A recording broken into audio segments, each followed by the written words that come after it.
भगवान की रासलीला। पर रासलीला सुनने के योग्य तुम्हारा मानस तो बने। जीवन भर डांडिया पीटने वाले लोगों तुम रासलीला सुनोगे? डंडे पीटते हो, उसी को रासलीला समझते हो। और आरटीआई डालो तो पता चलेगा कि तुम्हारे रासली वहां डांडिया में क्या होता है। वो तो आरटीआई डालने में पता चलेगा। तो कहां गए तुम्हारे रासलीला के संस्कार? फैक्ट तो कुछ और कह रहे हैं, दिखाई कुछ और पड़ रहा है। इसलिए रासलीला सुनने की मानस बननी चाहिए।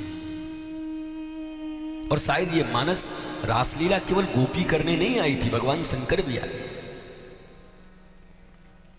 गोपेश्वर नाथ बनके। लोगों को भ्रम है कि सिर्फ गोपियां मतलब लड़कियां थी। गोपी लिंग नहीं है। गोपायति श्री कृष्ण प्रेम इति गोपी। जिस किसी ने अपने हृदय में कृष्ण प्रेम को गोपन कर लिया, तिजोरी में बंद कर लिया, ये यही तिजोरी में जो मांग के रखे हैं ना राम जी से सत्संग वाला, इसीलिए भगवान शंकर को रास में स्थान मिल गया, क्योंकि इनके पास पक्की तिजोरी है गोपन करने का। सारी दुनिया में भगवान शंकर के अनंत रूप हैं। हमारे वृंदावन में आओगे तो संध्या को लहंगा, फरिया, चूड़ी, नथनी पहन के बैठे रहते हैं गोपी बनके, गोपेश्वर नाथ। सारी दुनिया में तुर्रेदार मूछ है उनकी, पर हमारे वृंदावन में बढ़िया नथिया पहन के बैठे हुए गोपी बनके। नाम ही उनका गोपेश्वर नाथ। ब्रज की लीला में तो भगवान शंकर भी गोपी बनकर आए। तो ये धारणा तो खत्म हो गई कि केवल नारी आई है, पुरुष नहीं है। तुम्हारी धारणा पे पानी पड़ गई। कृष्ण प्रेम को अपने हृदय में गोपन करके छुपा कर रखने वाले लोगों के लिए परमात्मा का आमंत्रण मिलने का, जीव और शिव का। ऋतु कौन सी चुनी गई? बोला शरद ऋतु। समस्त ऋतुओं में प्रौढ़ होती है, गंभीर ऋतु होती है शरद। तो रासलीला प्रौढ़ों का विषय है, ये गली मोहल्ले का विषय नहीं है। बड़ी प्रौढ़ ऋतु चुनी गई। चंद्रमा भी कौन है? बोला ये चंद्रमा नहीं है, ये कलंकित चंद्रमा। कौन सा चंद्रमा है? बोला ठाकुर जी के हृदय से निकला हुआ और किशोरी जी के वक्षस्थल से लगा हुआ रंगीला चांद है ये। कोई भी प्राकृतिक चीज नहीं है इस महारास में। 6 महीने तक हुई थी ये रास।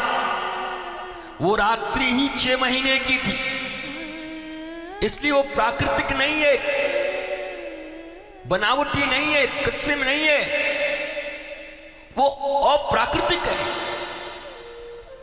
इसलिए सुखदेव जी ने रासलीला के प्रथम में ही लोगों को सावधान कर दिया। भगवान पिता रात्रि शरदोत्फुल्ल मल्लिका विक्षरन्तुम मनश्चक्रे योग मायामुपाश्रिता।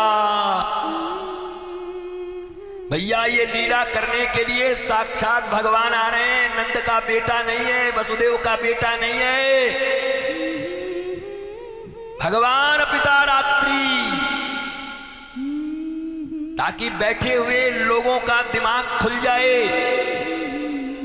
कि दुनिया के मालिक जगदीश काम को जिन्होंने पटक पटक के मारा, भगवान शंकर और काम में युद्ध हुआ तो भगवान शंकर ने काम को जला दिया और भगवान कृष्ण से काम लड़ने को आया तो भगवान ने उल्टा पेड़ पे टांग दिया। कोई चलाया वाला ही नहीं। बोला तू मुझे विचलित ही कैसे करेगा, करके दिखा। मेरा नाम अच्युत है, अच्युत।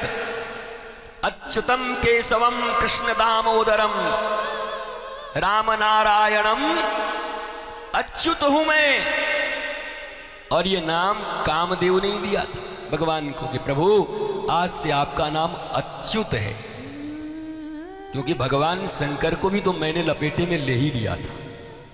काम कह रहा है, नारद जी को भी ले लिया मैंने, पर ठाकुर तुम्हारी उम्र अभी इतनी छोटी सी है और हमको पटक पटक के मार रहे हो, इसलिए इनका नाम अच्युत है। इसलिए रास लीला काम का समन करती है।